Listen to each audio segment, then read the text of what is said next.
Good evening students. तो अपना next video है हिंदी मीडियम के लिए। इसकी अपनी पहली एडिंग है काय केंद्रित घनीय संरचना बीसीसी की पैकिंग एफिशिएंसी। हम पैकिंग एफिशिएंसी पढ़ रहे थे, ठीक है। सिंपल क्यूबिक सरल घनीय की हम पढ़ चुके हैं, कितनी थी आपकी 52.4% था। तो देखो इसको कैसे करेंगे हम। अपने को पता है बीसीसी में आपके पार्टिकल्स कहाँ पर होते हैं, कॉर्नर पर प्रेजेंट होते हैं, ठीक है। और एक कहाँ होता है आपका बॉडी सेंटर पे होता है। तो ये आपका कॉर्नर हुआ, ठीक है। ये वाला पार्ट आपका ऐसे एक कॉर्नर, दूसरा कॉर्नर आपका यहाँ पर होगा और एक कहाँ होगा आपका बॉडी सेंटर पर। तो ये आपका ऐसा होगा ये वाला, ठीक है। ये वाला पार्ट है, इसको मैं ये बोल रहा हूँ, ये आपका बी है, ये आपका सी है और ये क्या है आपका डी है, ठीक है। अब देखो ये आपका आधा सर्किल है, ये आपकी रेडियस आर, ये आपका पूरा डायमीटर है इसका, तो कितना हुआ आपका 2r। ये आपका आधा सर्किल है, कितना हुआ आपका r, ठीक है। घन की ये आपकी लंबाई a, ये भी कितनी होगी आपकी a। फिर आपने क्या किया, a को c से मिला दिया, तो ये बना आपका a से c से मिला दिया।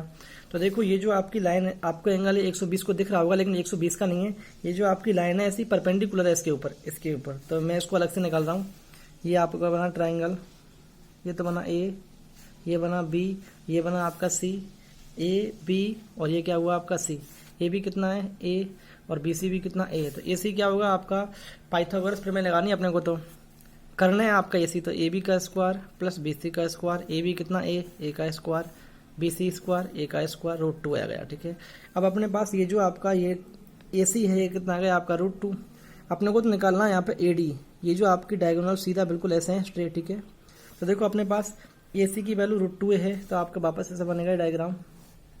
ये आपका A है, ये वाला पार्ट क्या आपका C है, ऊपर क्या आपका पार्ट D है। AC कितना है √2 है। उसके बाद ऊंचाई भी कितनी होती है, घर में सब समान होता है, लंबाई चौड़ाई ऊंचाई सब समान होती है। तो CD भी कितना बचा आपका A, वापस AD बराबर वही कर्ण का स्क्वायर बराबर आधार का स्क्वायर प्लस लंब का स्क्वायर, AC का स्क्वायर प्लस AD का स्क्वायर। AC कितना है √2A का स्क्वायर 2A स्क्वायर, CD कितनी है a का स्क्वायर, कितना हुआ आपका √3 है, ठीक है। अब देखो अपने पास AC AD एक ही टर्म में कितनी आ रही है √3 है, ठीक है। यहाँ पे आपका √3 है, जबकि R की टर्म में कितनी है, ये R, ये 2R, टोटल कितना हुआ 3R, R यहाँ पे 4R। तो इसका मतलब दोनों आपस में बराबर होंगे। तो √3 इक्वल टू कितना हुआ 4R। R क्या है, गोले की त्रिज्या है, A क्या है, किनारे की लंबाई है, ठीक है। तो ये आपका आ चुका है, यहाँ से A कितना आया 4R, ठीक है। अब निकालना आपने को जेड क्या होता है, एकक कॉस्ट काम है परमाणुओं की संख्या। बीसीसी में आपके पार्टिकल्स कहाँ पर अरेंज होते हैं, कॉर्नर पर होते हैं। कोने कितने होते हैं 8, और एक का योगदान कितना होता है 1/8 प्लस एक कहाँ होता है आपका बॉडी सेंटर पर, काय केंद्र पर। जेड कितना आया 2। संकुलन दक्षता कैसे निकालते हैं, जेड की वैल्यू 2 है, गोले का आयतन कितना होता है 4/3 πr³ अपॉन एकक कॉस्ट का आयतन L into V into H होता है। लेकिन इसमें अपने को पता है घन में लंबाई चौड़ाई ऊंचाई सभी समान होती हैं। तो A इंटू ए कितना बना आपका ये क्यू। उसके बाद सॉल्व किया तो कितना आया आपका ये 68% पार्ट आया। इसका मतलब काय केंद्रित घनीय संरचना BCC में 68% भाग तो क्या होता है पार्टिकल्स के द्वारा, अणुओं के द्वारा क्या होता है घेरा हुआ रहता है, जबकि 100 - 68 कितना होता है आपका 32% पार्ट क्या होता है आपका खाली रहता है। इसका मतलब पैकिंग एफिशिएंसी, संकुलन दक्षता BCC की किससे होती है ज्यादा, सिंपल क्यूबिक से क्या होती है ज्यादा होती है, ठीक है। तीसरी अपने पास है FCC या इसी को बोलते हैं हम CCP, ठीक है। इसमें अपने को पता है कॉर्नर पर होते हैं और कहाँ होते हैं आपके फलक केंद्र पर होते हैं। तो मैंने क्या किया, एक फलक को यहाँ से बाहर निकाल लिया ऐसे, ये आपका फलक बाहर निकल के आ गया। इसको मैंने मैं A नाम दे रहा हूँ, ये आपका B है, ये आपका C है और ये कितना आपका D है, ठीक है। अब कोने पर होंगे तो आपका सेम ऐसे बनेगा कोना, ठीक है। और एक कहाँ होगा आपका फलक केंद्र पर सेंटर पर से, ठीक है। तो वही सेम इसको इससे मिलाया आपने, ये आपकी R, ये आपकी 2R, ये भी आपकी R। A भी कितना है A, BC कितना A। तो ABC में अपने को निकालना क्या, AC AB का स्क्वायर प्लस BC का स्क्वायर, तो कितना आया √2A, ठीक है। ये √2A अपना आ चुका है यहाँ पे, ठीक है।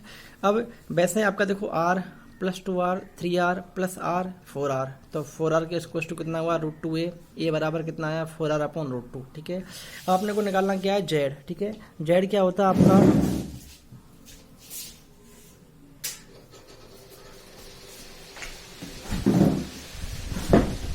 जेड होता है अपना एकक कोष्ठक में परमाणुओं की संख्या। एफसीसी में आपके एलिमेंट कहाँ पर होते हैं, कॉर्नर पर होते हैं। कोने कितने होते हैं, 8, और एक कोने का योगदान कितना होता है, 1/8। तो 1/8 प्लस फलक केंद्र कितने होते हैं, 6, और एक का कितना होता है आपका 1/2। तो जेड कितना आया, 4। ठीक है, अपने को निकालना क्या है, संकुलन दक्षता। जेड की वैल्यू कितनी है, 4। एक गोले का आयतन कितना होता है, 4/3 πr3, और नीचे क्या आएगा, एक का कोष्ठक का आयतन। ये देखो आप ध्यान रखना है, L × V × H ये होता है एकक कोष्ठक का आयतन। यदि आपकी एकक कोष्ठक की लंबाई, चौड़ाई, ऊंचाई सब समान है तो A × A कितना बनेगा आपका, AQ बनेगा। तो यहाँ पर लिखा हुआ है। A को मैंने रिप्लेस किया, 4r/√3 ये वाला आपका है, यहाँ पर रखा, सॉल्व किया तो कितना आया आपका ये 74%। इसका मतलब एफसीसी में 74% भाग तो क्या होता है, पार्टिकल्स या अणुओं के द्वारा घेरा हुआ रहता है, जबकि 26% भाग क्या होता है आपका, खाली रहता है। ठीक है, ये अपने को ध्यान रखना है। अब देखो इनकी पैकिंग एफिशिएंसी का हम क्रम लिखते हैं एक बार। पैकिंग एफिशिएंसी यहाँ पर सिंपल क्यूबिक था, सरल घनीय। दूसरा क्या था, काय केंद्रित। तीसरा क्या था अपने पास, एफसीसी, जैसी का नाम होता है सीसीपी। ठीक है, यहाँ पे कितनी थी आपकी पैकिंग एफिशिएंसी, 52.4%। यहाँ पे कितनी थी, 68%। यहाँ पे कितनी है आपकी, 74%। ध्यान रखना है, यदि आपको कोई ऐसे पूछे किस स्ट्रक्चर का मेल्टिंग पॉइंट ज़्यादा होगा, तो ध्यान रखना है पैकिंग एफिशिएंसी जितनी ज़्यादा होगी, इसका मतलब वो आपकी संरचना उतनी अच्छी कॉम्पैक्ट होगी, वहाँ पर आपका मेल्टिंग पॉइंट उतना ही आपका अच्छा होगा। तो एफसीसी का मेल्टिंग पॉइंट क्या होगा आपका, ज़्यादा होगा बाकी दो की तुलना में। ठीक है, तो इनका ऑर्डर क्या रहेगा मेल्टिंग पॉइंट का, ये। ठीक है, अब देखो ये जो टेबल है, यहाँ से आपके न्यूमेरिकल बोर्ड में चांस कम रहते हैं। ठीक है, लेकिन जेई नीट में ज़्यादा आते हैं। यहाँ पे अपने पास संरचना का टाइप है, ये आपका ए और आर में संबंध है। ए क्या है, किनारे की लंबाई, आर क्या है, गोले की त्रिज्या। तीसरी क्या है अपने पास, दो निकटतम कणों के बीच की दूरी, जिसे मैं सिंबल क्या बोल रहा हूँ, डी बोल रहा हूँ, स्मॉल डी, उसमें है। और लास्ट में क्या है आपकी संकुलन दक्षता। सिंपल क्यूबिक में ए बराबर 2r होता है, ये अपने को ध्यान रखना है। और जबकि निकटतम कणों के बीच की दूरी पूछी है तो कितना होगा, ए बराबर डी। कैसे आया, आपको 2r बराबर पुट करना है डी। ठीक है, पैकिंग एफिशिएंसी निकाल चुके हैं।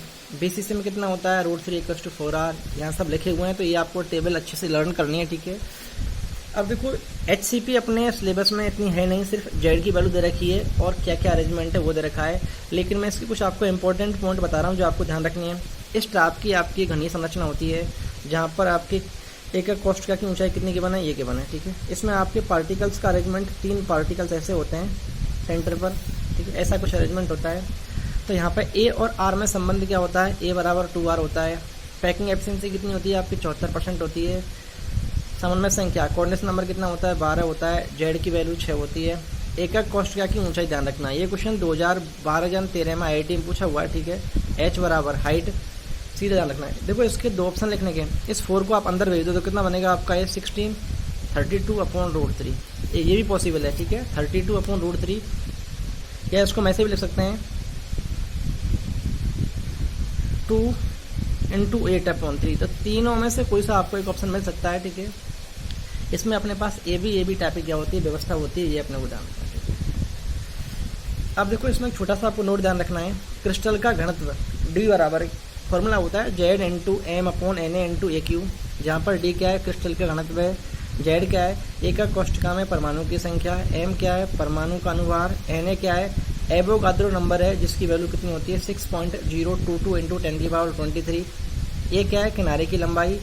तो AQ क्या होगा आपका, एकक कोष्ठक का आयतन। ध्यान रखना, ए तो क्या है, एकक कोष्ठक के किनारे की लंबाई। AQ क्या होगा, एकक कोष्ठक का आयतन। पिकोमीटर का मतलब कितना होता है, 10⁻12। सेंटीमीटर में चेंज किया, 2 पावर कम कर दो, 10⁻10 सेंटीमीटर। एंगस्ट्रॉम का मतलब कितना होता है, 10⁻8 सेंटीमीटर। ठीक है, अब देखो ये वाला पार्ट खत्म हो चुका है चैप्टर का। अब अपना नेक्स्ट पार्ट स्टार्ट होता है, अपूर्णताएं या दोष। क्रिस्टलों में जो आपके दोष होते हैं वो कैसे होते हैं। तो देखो अपने पास कोई सिस्टमेटिक अरेंजमेंट है ऐसे बॉलों का, जैसे मेरे पास इस टाइप कुछ अरेंजमेंट है। ठीक, ऐसा कुछ अरेंजमेंट है। यदि इस व्यवस्था में से मैं क्या करूं, एक अणु को बाहर निकाल दूं या बाहर से एक अणु में अंदर डाल दूं, इसका मतलब क्या होगा, इसमें आपकी जो स्टोइकोमेट्री है, इसका घनत्व है, ठीक है, बहुत सारी चीज़ें इसकी चेंज हो जाएंगी। ठीक है, तो जो आपके चेंज होंगी, जो दोष उत्पन्न होगा, उसी को बोलते हैं अपूर्णताएं या दोष। अब इसके लिए देखो मैंने आपको चार्ट बना रखा है। पहली बात तो आपके चार्ट दोष दो प्रकार के होते हैं, एक तो होता है आपका परमाणविक या बिंदु दोष, एक होता है आपका इलेक्ट्रॉनिक दोष। ठीक है, तो ये जो आपका पहला वाला है ये बड़ा इंपॉर्टेंट है, यहाँ से आपकी बोर्ड की एग्जाम में 100% क्वेश्चन आता है। ठीक है, इसके दो टाइप हैं, एक तो है स्ट्राइकोमेट्रिक दोष, एक आपका है तीन पार्ट हैं, नॉन स्ट्राइकोमेट्रिक दोष, और चौथा कौन सा तीसरा कौन सा अशुद्धि दोष। देखो ये वो है जिसमें आपके पास क्रिस्टल में से आपके आयन बाहर निकलेंगे, लेकिन क्रिस्टल की जो स्ट्राइकोमेट्री है उस पर आपको कोई इफेक्ट नहीं पड़ेगा, इक्वल नंबर में आपके निकलेंगे। जबकि यहाँ पर क्या होगा, आपकी या तो कोई कैटायन या एनायन अंदर आ जाएगा या बाहर निकल जाएगा, तो जिससे क्या होगा आपका जो रेशियो है ना कैटायन और एनायन क्या होगा आपका चेंज हो जाएगा। ठीक है, इसके अपने पास दो पार्ट हैं, एक तो अपने पास है शॉर्ट की और एक अपने पास है फ्रेंकल। तो ये सबसे इंपॉर्टेंट है इसमें। ठीक है, इन दोनों में डिफरेंस आपके एग्जाम में आता है। ठीक है, शॉर्ट की डिफेक्ट क्या होता है, फ्रेंकल डिफेक्ट क्या होता है। ठीक है, तो ये अपने को पढ़ना है।